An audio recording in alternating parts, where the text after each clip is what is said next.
stood, huh? Man, what? No jacket. Artis, just how excited are you all to be down here and here for the SEC East Championship, basically? It's fun, man. I mean, the magnitude of the moment. I'm gonna be honest with you, and you know, a lot of people might not like this statement. Never in a million years thought I would be in Lexington for an East deciding game. I just didn't. I thought it was too hard to get the type of players that could get you to that point. But I commend Mark Stoops tremendously, and I commend this administration, this university, for having the patience to let him get to this point. I think this is a lesson in the reverse of what we've seen in college football for a long time. Don't make the quick, brass decision. He continuously said he had a plan. He was trying to get to the point where he felt like this team could compete. And you look at players that he's developed on this team now that's becoming really good players and star players in this league. And I just think it's a testimony to the patient side of things that we don't usually see in college football. You talk about developing talent. You're a defensive player yourself. Yeah. Josh Allen, I mean, they've got a lot on this defense, but Josh Allen is who people speak of the most. Yeah. Outside of Josh, who do you think is the defense's grit, really? It's really the front seven, man. You know, I think Cash Daniels sets sort of a tone, and you have to have those type of guys on defense. Jordan Jones was an all-SEC player before. I look at the back end with Edwards and Westry with his big body type at the cornerback position. So when you look on the field, you see professional athletes. And I'm not sure if you could always say that about Kentucky, like down throughout a roster. There's always been 2 or 3 good players that would play well anywhere. But, I mean, you look at this roster, you got probably 2 or 3 guys on the offensive line that'll be, you know, no later than 3rd to 4th round picks. You look on the defensive line, obviously, I think Josh may end up being a top 15 pick this year with his production and the way he's playing and the trend of how the NFL is going now with those type of guys. So it's been fun to watch, man. I remember coming here and seeing Beatty and Westry out there at cornerback. I'm like, dang, they 6'2", 6'3", physical corners, big bodies. You see that happening, and it's fun for me, man, because I've always been a big proponent of guys developing into what they could become. Like, Josh is at his ceiling in college, and you see his ceiling is a lot higher than a lot of other guys around the country, and he came in as really no position. I mean, unknown. So I give a lot of credit to Stoops and this coaching staff for getting guys in the right position so they can secure their future, but also making this football team better. On the other side of the ball, what is it about Benny that makes it so difficult for defenses to really decide how to take him down?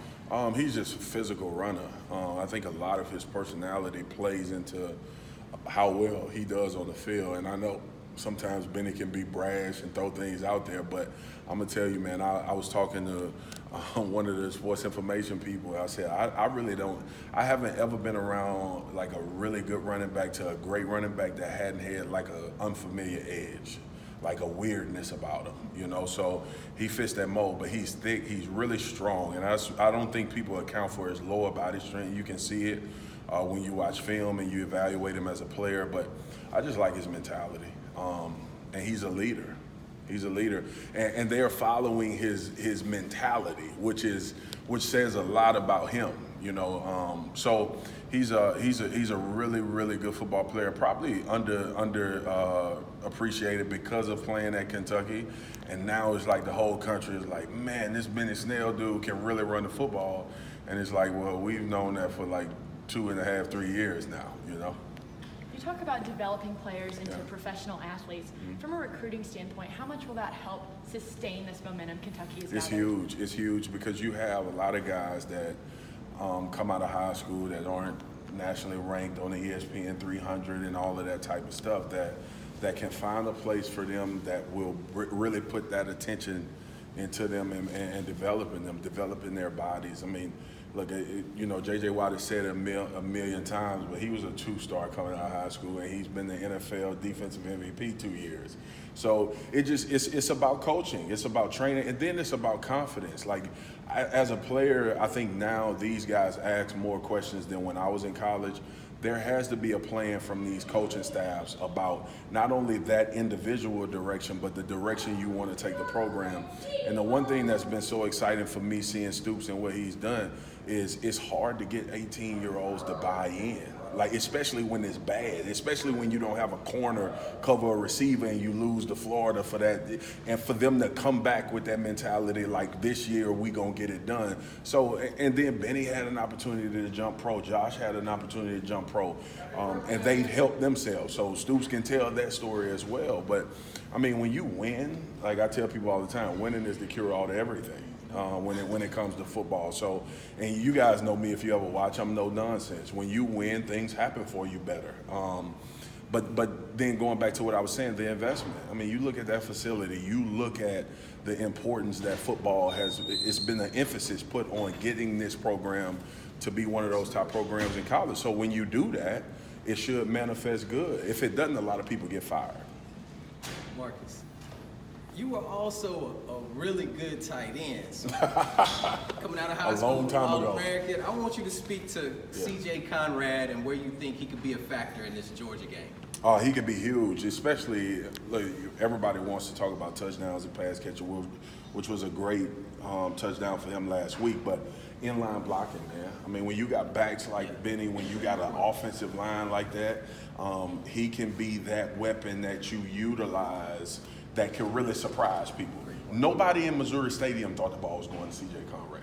Nobody. And that's why he was so wide open, and it was an easy toss and catch for Terry. So he's a really good player. The thing that I've noticed more, he's a leader on this football team, and a lot of guys respect him. He has the ear of his coaches as well. So, but like I said, production and winning forces coaches to listen to their players a little bit more. You got a big game yourself. Your alma mater has a game that's pretty much will win the West for them, possibly. Yep. Just talk about the SEC as a whole, how big this weekend is for the league. It's huge, man. I mean, so the college football playoff has created this narrative now that people think, oh, when the last ranking come out, that's when the playoffs start. You're in them now. Like these teams that win these games are in great position to have an opportunity to play in the playoffs. So, I mean, look, I'm excited about LSU and where they are. I'm excited about them having a game of this magnitude. But it's business. I mean, it's, for me, man, you guys know me. I'm a football guy. Like, it's business. I would love to let the fans and everybody, they can be hype about the situation. But I'm like football, so I'm trying to figure out what's the plan to beat Alabama, as opposed to having a lot of people in the stadium screaming and hollering and Death Valley gonna be rocking. A stadium rocking ain't never beat a good team. It has never happened. So it's more about X's and O's and executing and putting your best foot forward and really not changing much. Like the great teams and what Nick Saban has done for so long is kept a consistency in play. Right? Even in losses, they play well. It's just the other team played better that day, which are few and far in between. But, I mean, you have to establish that type of mentality to play in these type of games. I mean, this is a mentally tough football team, right? Going down 14-0 to Missouri, Missouri was a bad matchup for Kentucky because Missouri was a quick scoring offense who could get up on you by 3 touchdowns, and I don't think Kentucky is built to play from behind like that consistently. And for them to answer that bell in the second half like they did, I mean, it's football. It's X's and O's. It's players making plays. So tomorrow, I can guarantee you 2 things.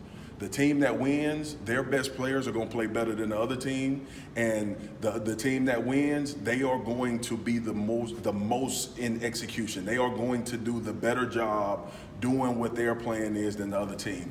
Any football game in the history of football has been determined by those 2 things. You talked about a plan. What do you think Kentucky's plan would need to be for them to go out and win tomorrow? I think you use the blueprint going back to LSU. I mean, you pressure Jake Fromm. And look, Jake had a great game against Florida, and he answered a lot of questions. The first half was a little shaky. Second half, he came out balling. But what I was able to talk to Josh earlier today, and you don't be Superman.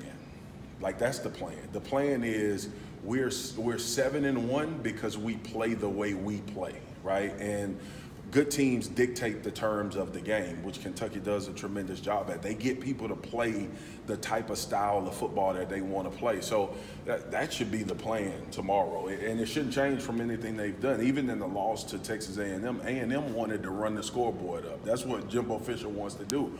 Couldn't do it because you realize it's a very good defense. The thing that I don't think is funny, man, because I played in a lot of games, and I think Kentucky is in that vein where you still say in your mind it's Kentucky. And then in the fourth quarter, you either only up by 3 or you down by 3, and you like, but it's Kentucky. Like, we supposed to make a play and beat Kentucky. And this team this year is like, all right, y'all keep believing that. And we just going to be number 1 in scoring defense. We're going to show you all of these draft picks that we have on this football team. And by the fourth quarter and the end of the game, when it hits 0, you leave the field saying, damn, they were a lot better than we thought they were. So, hopefully you can keep sneaking up on folks.